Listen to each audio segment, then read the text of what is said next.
wife and a fit wife. And her banner, and her banner ad shows exactly that.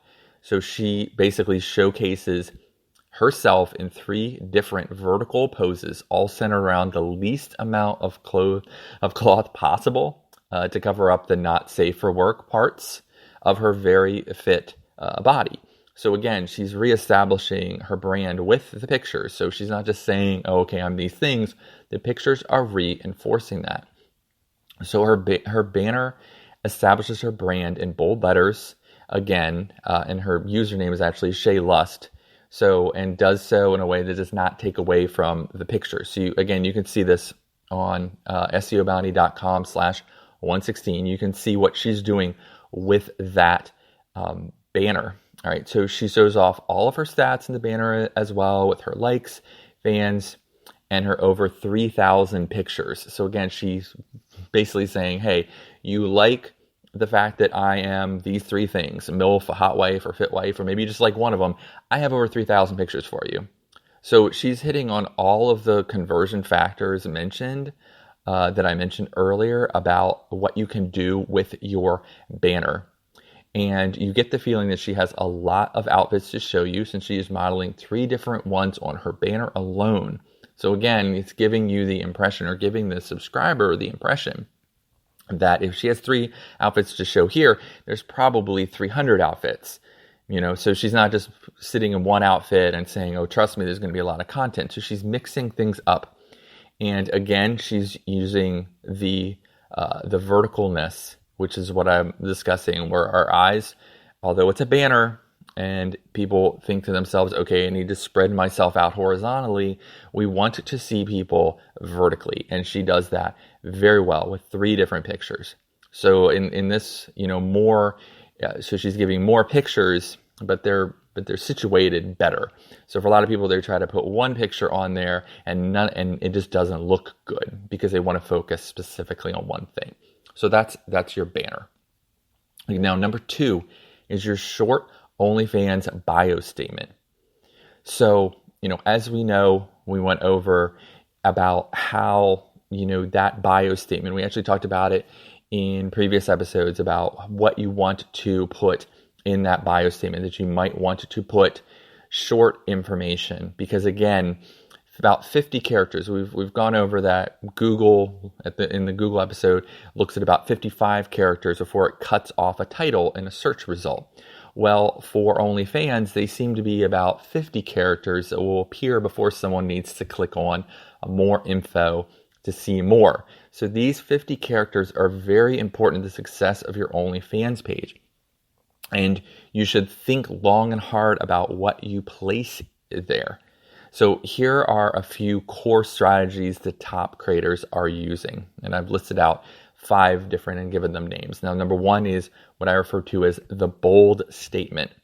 This is a statement meant to shock and entice your potential subscriber. So an example would be your friendly neighborhood thought. And then number 2 would be the disarming honesty statement. Now, this statement helps humanize you to potential subscribers so they can relate to you. An example would be going to post daily if my ADHD lets me. So again, humanizing yourself, that you're not perfect, that you have faults. Number 3, the keyword descriptor statement. This is a statement that helps you appear when someone makes a particular search. So an example would be, busty, big butt, bigger heart, something like that. So you're basically saying something about yourself, but you're also hitting on some keywords. And then number 4, the dirty words statement. Okay, so this is for people who go right for the jugular, when they're looking with, for no qualms talk. So basically they're ready to get down and dirty. And example would be, I'm the dirty blank who blank blank blank. It's like basically lots of dirty words in there, looking to let people know what's going to be, on your site and behind that paywall. And then lastly, number 5, what I call the hey statement. This is a statement that is very popular and makes the person feel welcome right away on your page. So example would be, hey, it's Kayla, welcome to my page. So basically those are some examples of that. And then I used an example of a creator named Mama Neela and what she has and hers. And it is not safe for the podcast, but feel free to check that out. And basically what you should not put in your bio statement. Number one, I'd say the start of a rambling text. And then number two, a subscribe statement. People have already, they get it. Like, there's other places for you to put the subscribe statement. This should be where you're establishing who you are and something about your personality. Number three, people put nothing. Some people they don't utilize this area at all. You definitely should put something there. And number four, talking down to your audience. Definitely, when you reach some people's pages and they're already basically saying, you're terrible, you should, worship me, that kind of, all this language, it just doesn't make sense because they don't even know who you are yet. And so you just don't want to talk down to people specifically. And I give examples of another creator on the blog, as I mentioned, Alva J, who's where she's kind of wasting that particular space, and you can check that out on the blog as well. All right, so number three, your OnlyFans subscription descriptor. Okay, so many top OnlyFans creators know a trick that gives them a lot more room to speak to potential subscribers, and that is to always be running a subscription special. When you run a subscription limited time offer, it appears right under your short bio description. But guess what else you can now do? Write a ton about your behind the paywall content, and it will all appear above the fold to your potential subscribers. You can see an example that I give of creator originally, of Natalie Monroe, and she had definitely utilized a huge space for her limited time offer. And I also have given an example of a creator named Hempress KC, and she does a great job as far as utilizing the limited time offer as well. And then basically she actually uses it to speak directly. So she says, "Hey babe, I'm going live today. I'd love for you to join me," with a little kiss emoji. So she's using it as a live way to speak to her potential subscribers or let them know that she's on right now. Again, there's really nothing that limits you on what you can say inside this limited time offer or your limited offer. You can use it for a ton of different ways, but it gives you a huge amount of new space. As I mentioned, you're limited to 50 characters. You're not going to be able to get very much out of those 50 characters. And it can't necessarily do everything you want it to do, because as I mentioned, most of the time you want to establish your personality in that first part. So you want to use your limited time offer now to tell people what's on your page, to speak out to people, to do whatever you feel is, extra that's going to sell them. This is the area that you can do that. And as I mentioned, it's going to automatically go above the fold. It also automatically is in bold black text, sometimes faded back with gray. When you put basically the words against gray, black text again stands out even more. So it definitely pops, and it's something that people will pay attention to. And it's going to double the amount of words or more that you're able to get on your page above the fold to actually sell someone.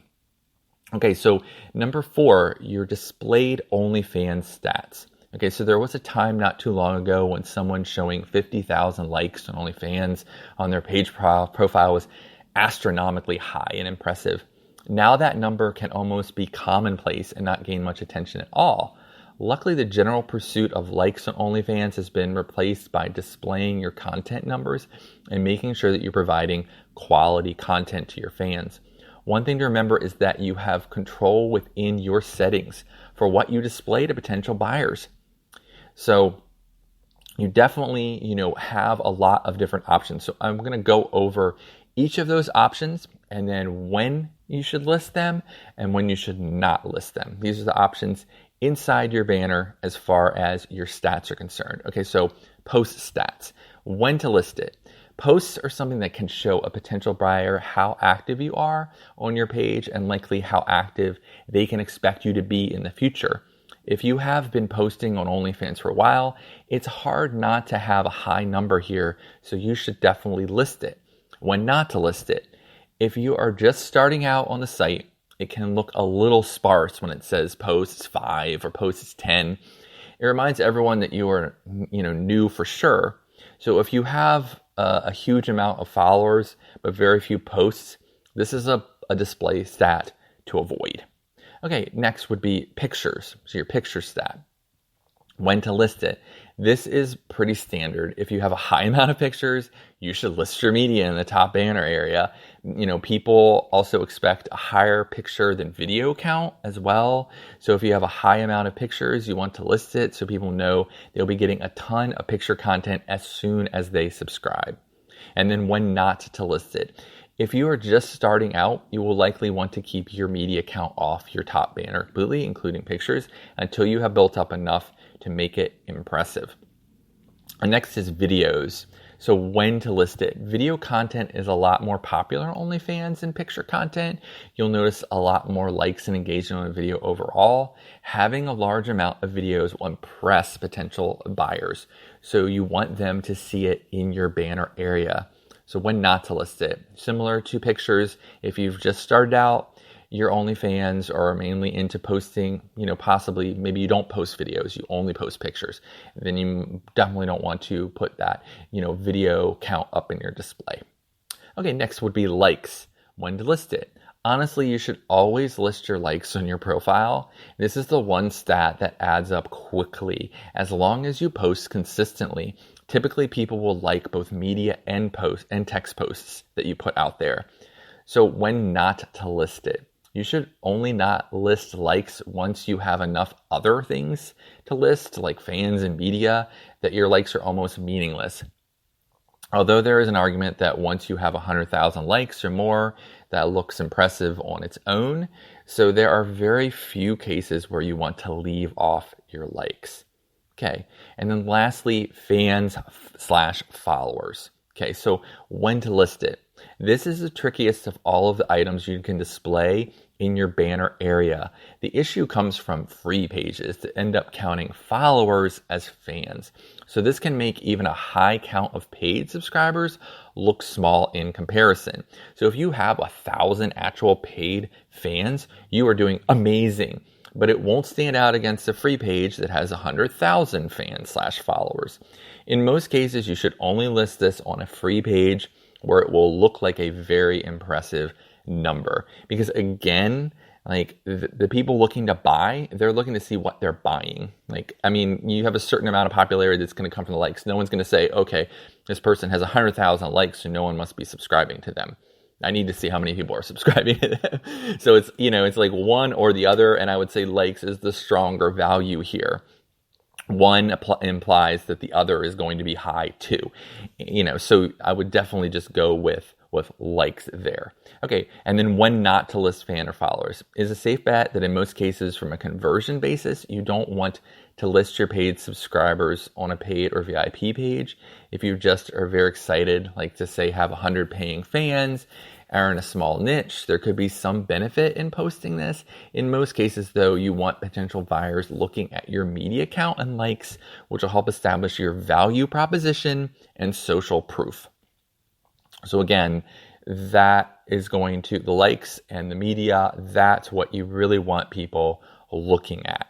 Okay. And next you have your displayed OnlyFans posts and media. All right. So at this point, several years in OnlyFans, there is a distinct advantage in having a large amount of media ready for your potential subscribers to view. I did go over, when talking about the success secrets of the top 1% in the last podcast episode, that less can sometimes be more when it comes to content.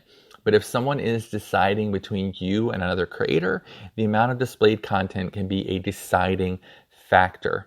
So depending on the amount of information you place on your page, the post media archive numbers will appear to those just entering your page. So I used, and I hope I pronounced her name right, Jessica Negri's free page. And she has this information so that you can see it right away. So it's basically, at the